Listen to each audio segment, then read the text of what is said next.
Bismillahirrahmanirrahim. Assalamualaikum warahmatullahi wabarakatuh. Perkenalkan, nama saya Najma Syawal Arapi. Saya dari kelompok 7 dengan materi aliran-aliran pendidikan. Adapun teman kelompok saya yaitu Sahril, Rizky Maulana, dan Fajrul Gosi. Kali ini saya akan membahas tentang apa sih itu aliran-aliran pendidikan.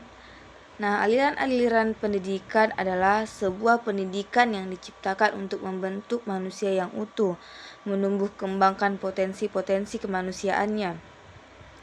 Pendidikan selalu mengalami perkembangan seiring dengan perkembangan sosial budaya dan perkembangan iptek. Perkembangan pendidikan itu mengakibatkan terbentuknya pemikiran yang membawa pembaharuan pendidikan yang disebut juga dengan aliran-aliran pendidikan. Nah, tujuan dari aliran pendidikan ini adalah untuk memahami aliran-aliran klasik dalam pendidikan. 2. Untuk memahami beberapa gerakan baru dalam pendidikan di Indonesia. Ketiga, untuk memahami aliran pokok pendidikan di Indonesia. Keempat, untuk mengetahui hubungan antara aliran klasik dalam pendidikan dengan gerakan baru pendidikan. Nah, materi selanjutnya akan dibacakan oleh teman saya yaitu Fajrul Gosi. Baik, Assalamualaikum warahmatullahi wabarakatuh. Perkenalkan, nama saya Fajrul Gosi. Saya akan membacakan materi pertama, yaitu aliran klasik dan gerakan baru dalam pendidikan. Aliran-aliran klasik yang dimaksud adalah aliran empirisme, nativisme, naturalisme, dan konvergenal. Sampai saat ini, aliran-aliran tersebut masih sering digunakan walaupun dengan pengembangan yang disesuaikan dengan perkembangan zaman. 1.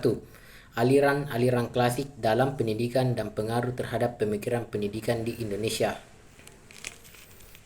Aliran empirisme, aliran naturalisme, aliran konvergensi, pengaruh aliran klasik terhadap pemikiran dan praktik pendidikan di Indonesia. 2. Gerakan baru pendidikan dan pengaruhnya terhadap pelaksanaan di Indonesia. A. Pengajaran alam sekitar. B. Pengajaran pusat perhatian. C. Sekolah kerja. D. Pengajaran profek. E. Progresivisme, esensialisme, perennialisme, idealisme. Nah, selanjutnya untuk materi kedua akan dilanjutkan oleh saudara Sahril. Oke, Assalamualaikum warahmatullahi wabarakatuh. Perkenalkan, nama saya Sahril. Saya akan melanjutkan materi dari teman saya.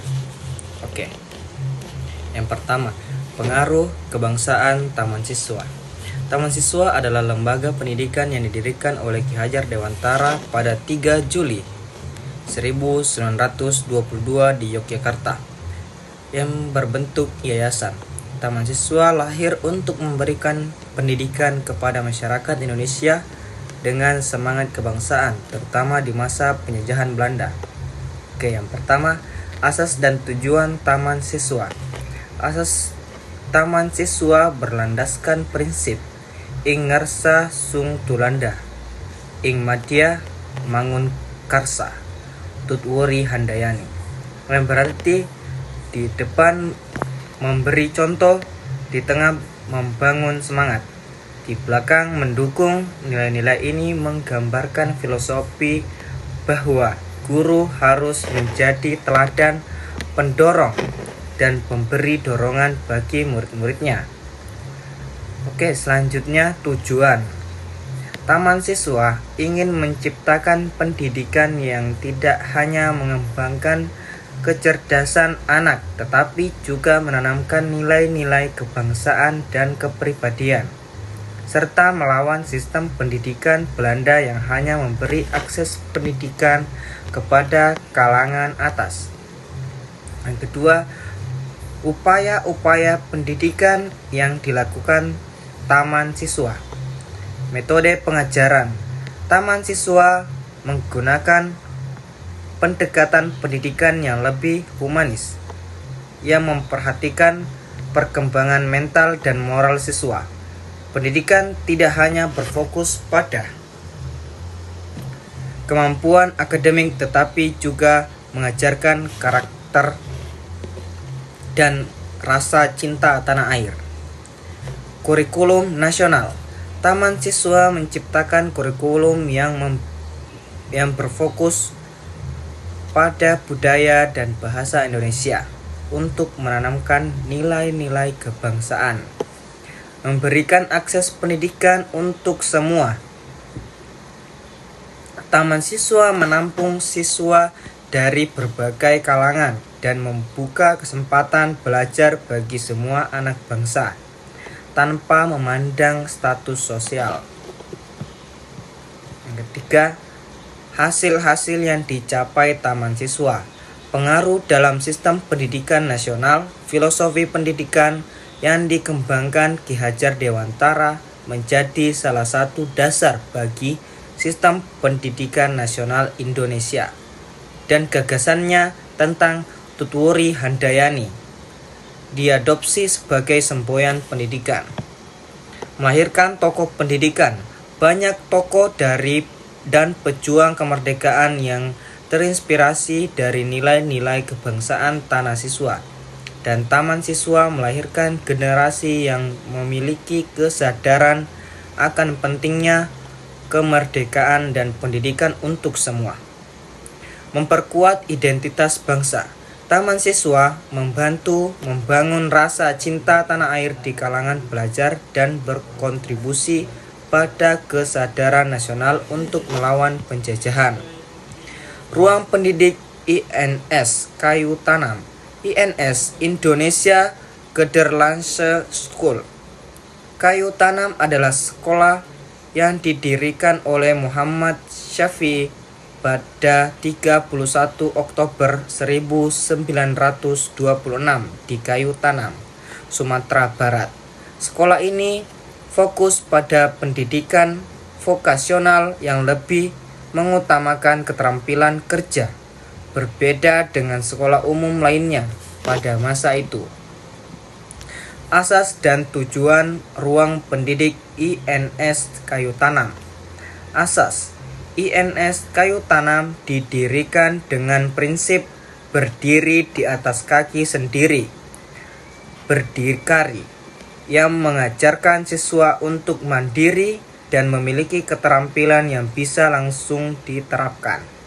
Tujuan utama INS adalah menghasilkan lulusan yang memiliki keterampilan praktis, sehingga mereka siap bekerja dan membuka usaha sendiri setelah lulus. Selain itu, INS bertujuan untuk mengembangkan nasionalisme dan kesadaran sosial. Usaha-usaha ruang pendidik INS Kayu Tanam. Pendidikan vokasional. INS Kayu Tanam lebih berfokus pada pengajaran keterampilan praksis seperti pertanian, perdagangan, dan keterampilan lain yang bisa langsung digunakan di dunia kerja. Sistem magang. Sekolah ini menggabungkan pembelajaran di kelas dengan magang di lapangan, sehingga siswa mendapatkan pengalaman langsung dan siap bekerja setelah lulus. Mengajarkan mandiri. INS Kayu Tanam menanamkan jiwa kewirausahaan dengan mengajarkan siswa untuk mandiri dan tidak bergantung pada pekerjaan dari pemerintah atau perusahaan asing. Hasil-hasil yang dicapai ruang pendidik INS Kayu Tanam. Pemberdayaan ekonomi masyarakat lokal. INS berhasil menciptakan lulusan yang terampil dan mandiri, sehingga banyak dari mereka mampu berkontribusi pada ekonomi lokal, seperti melalui usaha sendiri maupun sebagai tenaga kerja yang siap pakai. Membangun generasi berjiwa nasionalis. Dengan semangat berdikari, lulusan INS memiliki rasa cinta tanah air dan kesadaran nasional yang tinggi, serta memiliki keterampilan untuk berkontribusi secara nyata bagi masyarakat. Nah, untuk materi ketiga akan dilanjutkan oleh Saudara Rizky Maulana. Baik, Assalamualaikum warahmatullahi wabarakatuh.